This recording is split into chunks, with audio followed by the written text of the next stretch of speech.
조선 500년 역사에서 가장 강력한 왕권을 가졌던 군주 태종 이방원. 사람들은 그를 철혈 군주라 부르며 두려워했지만 정작 이방원이 가장 두려워하고 또 의지했던 사람은 따로 있었습니다. 바로 그의 아내 원경왕후 민씨입니다. 그녀는 단순히 내조 잘하는 현모양처가 아니었습니다. 위기의 순간에는 남편보다 먼저 칼을 잡았고 권력의 흐름을 읽는 눈은 그 어떤 정치가보다 매서웠습니다. 이방원을 왕으로 만든 1등 공신이자 조선의 기틀을 닦은 공동 창업자 원경왕후.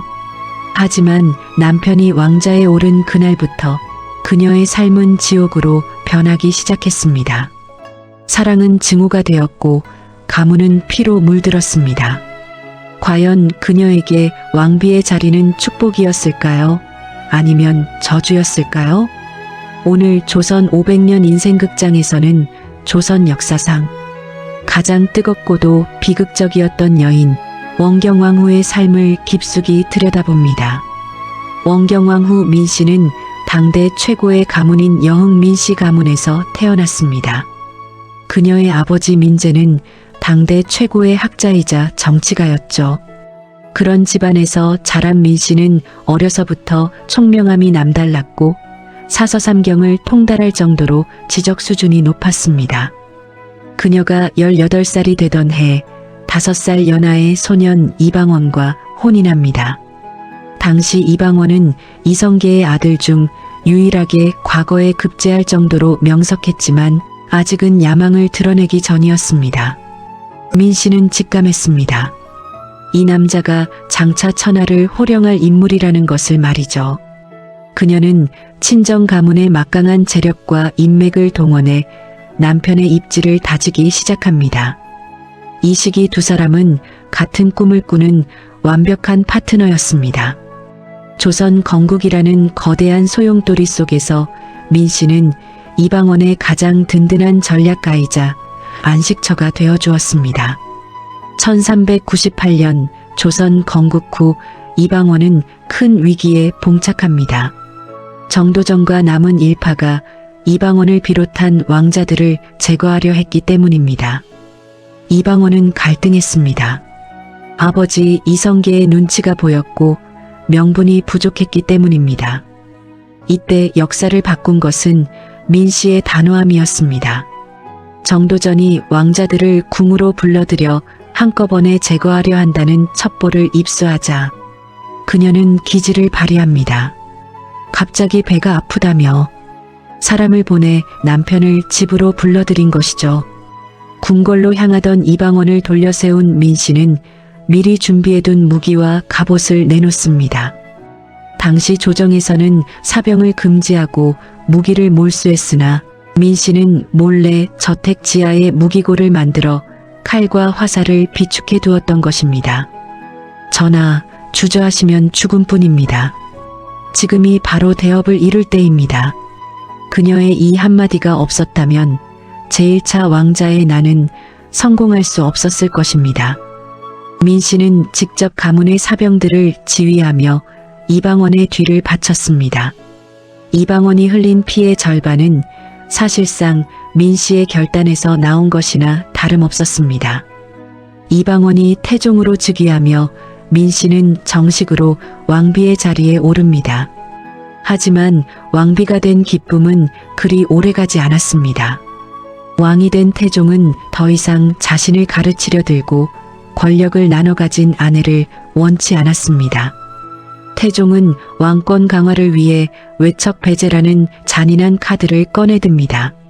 그 첫 번째 타겟은 당연히 1등 공신이었던 민씨의 남동생들 민무구와 민무질 형제였습니다.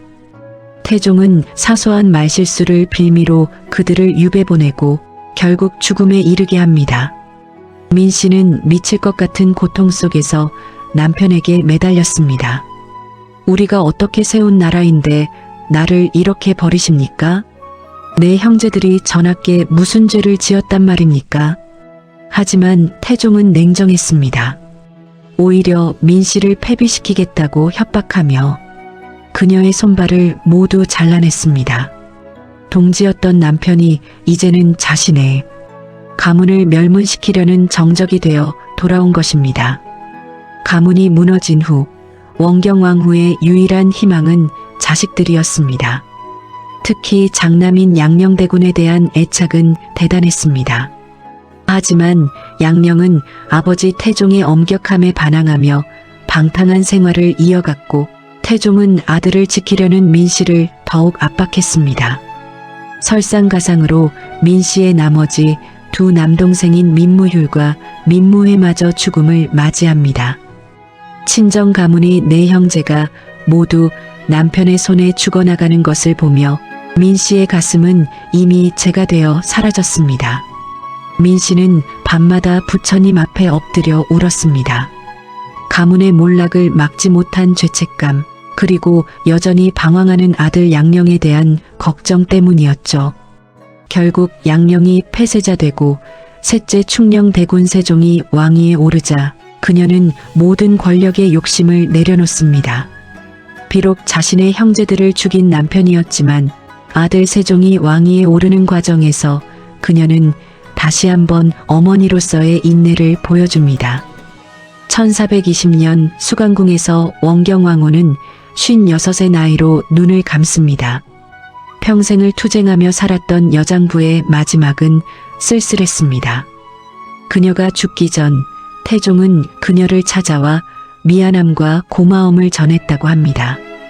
평생을 미워하며 싸웠지만 결국 두 사람은 서로를 가장 잘 이해하는 유일한 존재였을지도 모릅니다.